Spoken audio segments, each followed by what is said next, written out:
सब लोगों का एक नई वीडियो में हार्दिक स्वागत है। आज की वीडियो में हम बात करने वाले हैं विज्ञान के टॉप 30% जो कि हर एक परीक्षा के लिए बहुत ही ज़्यादा महत्वपूर्ण हैं। वीडियो में सिलेक्टेड ही विज्ञान के अति महत्वपूर्ण प्रश्न शामिल किए गए हैं। चलिए वीडियो को स्टार्ट करते हैं। वीडियो अच्छा लगे तो वीडियो को लाइक कर देना, शेयर कर देना। सभी के सभी वन लाइनर इसमें शामिल किए गए हैं। मेरा पहला प्रश्न है विटामिन डी। विटामिन डी हमारे शरीर में सबसे अधिक मात्रा में बनता है।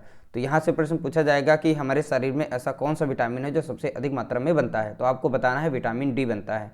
अगला है विषाणुओं का अध्ययन क्या कहलाता है। विषाणुओं का अध्ययन वायरोलॉजी कहलाता है। ठीक है, क्या कहलाता है? वायरोलॉजी कहलाता है। जीवाणुओं का अध्ययन क्या कहलाता है? जीवाणुओं का अध्ययन बैक्टीरियोलॉजी कहलाती है, यानी स्टडी ऑफ बैक्टीरिया क्या कहलाता है। ठीक है, तो बैक्टीरियोलॉजी बताना है। अगला है अरस्तु को जीव विज्ञान एवं जंतु विज्ञान का जनक माना जाता है। तो जीव विज्ञान एवं जंतु विज्ञान का जनक किसे माना जाता है? अरस्तु को माना जाता है। अगला प्रश्न है अस्थि के कंकाल का अध्ययन क्या कहलाता है? अस्थि के कंकाल का अध्ययन ऑस्टियोलॉजी कहलाता है। क्या कहलाता है? ऑस्टियोलॉजी कहलाता है। रुधिर का अध्ययन क्या कहलाता है, यानी स्टडी ऑफ ब्लड क्या कहलाता है? ठीक है, बताना है तो हिमैटोलॉजी कहलाता है। रुधिर का अध्ययन हिमैटोलॉजी कहलाता है। अगला प्रश्न है एक वयस्क मानव में सामान्यतः 12 चवर्णक दांत होते हैं। ठीक है, कितने चवर्णक दांत होते हैं? 12 चवर्णक दांत होते हैं। पित्त पित्ताशय में जमा होता है। तो पित्त हमारे बॉडी में कहाँ पर जमा होता है? तो बताना है पित्ताशय में जमा होता है। अगला है पीलिया यकृत संक्रमण के कारण होता है। पीलिया किसके कारण होता है, ये से प्रश्न पूछा जाएगा। तो बताना है यकृत संक्रमण के कारण। अगर हमारी यकृत गड़बड़ कर जाती है तो यानी कि पीलिया वहाँ पर ज़्यादातर चांसेस हैं होने के। ठीक है, पीनियल ग्रंथि मस्तिष्क में होती है। पीनियल ग्रंथि हमारे शरीर में कहाँ पाई जाती है, ऐसे प्रश्न पूछेगा। तो पीनियल ग्रंथि मस्तिष्क में पाई जाती है। एंजाइम मूल रूप से क्या होते हैं? प्रोटीन, कार्बोहाइड्रेट, ऐसे करके लिख के दे देगा वहाँ पर ऑप्शन। तो वहाँ पे बताना है एंजाइम मूल रूप से प्रोटीन होते हैं। ग्लाइकोजन यकृत में जमा होता है। हमारी बॉडी में ग्लाइकोजन कहाँ पर जमा होता है? तो बताना है यकृत में जमा होता है। पित्त का स्रावण किसके द्वारा होता है? तो पित्त का स्रावण यकृत के द्वारा होता है या यकृत में होता है। ठीक है, टाइलिन एंजाइम का स्रोत क्या है? तो टाइलिन एंजाइम का स्रोत लार ग्रंथि हैं। ठीक है, हिप्पोक्रेटस को चिकित्सा का जनक माना जाता है, जनक कहा जाता है। ठीक है, इस तरीके से याद रखिएगा, हिप्पोक्रेटस को चिकित्सक का जनक कहा जाता है।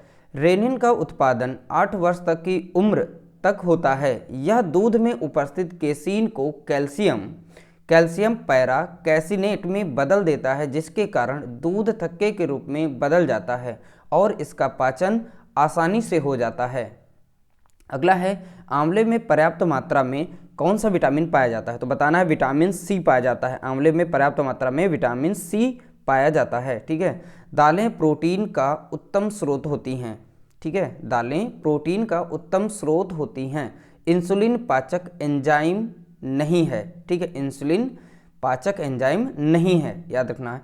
हमारे शरीर में यकृत सबसे बड़ी ग्रंथि होती है। ठीक है, हमारे शरीर में यकृत सबसे बड़ी ग्रंथि है। ग्लूकोज शर्करा तात्कालिक ऊर्जा प्रदान करती है। ग्लूकोज शर्करा तात्कालिक ऊर्जा प्रदान करती है। अगला है मुख से निकली लार, ठीक है, या मंड। लार मंड कह लो या स्टार्च कह लो, बात वही है। तो मुख से निकली लार या मंड का पाचन करती है या स्टार्च का पाचन करती है। तो मंड और स्टार्च, ठीक है, इंग्लिश में स्टार्च कहते हैं, हिंदी में इसे मंड कहते हैं। बच्चों के अंगों की अस्थियां विटामिन डी की कमी से कमज़ोर होती हैं या कमज़ोर हो जाती हैं। बच्चों में अगर विटामिन डी की कमी हो जाएगी तो उनकी अस्थियां कमज़ोर हो जाती हैं। छिली हुई सब्जियों को धोने से विटामिन बी एवं विटामिन सी निकल जाता है। छिली हुई सब्जियां जो होती हैं अगर उन्हें धुल दिया जाए, ठीक, ज़्यादा देर तक धुल दिया जाए तो विटामिन बी और विटामिन सी निकल जाती हैं। ठीक है, तो विटामिन ए की कमी से कौन सा रोग होता है, ऐसे पूछेगा। तो विटामिन ए की कमी से रतौंधी रोग हो जाता है।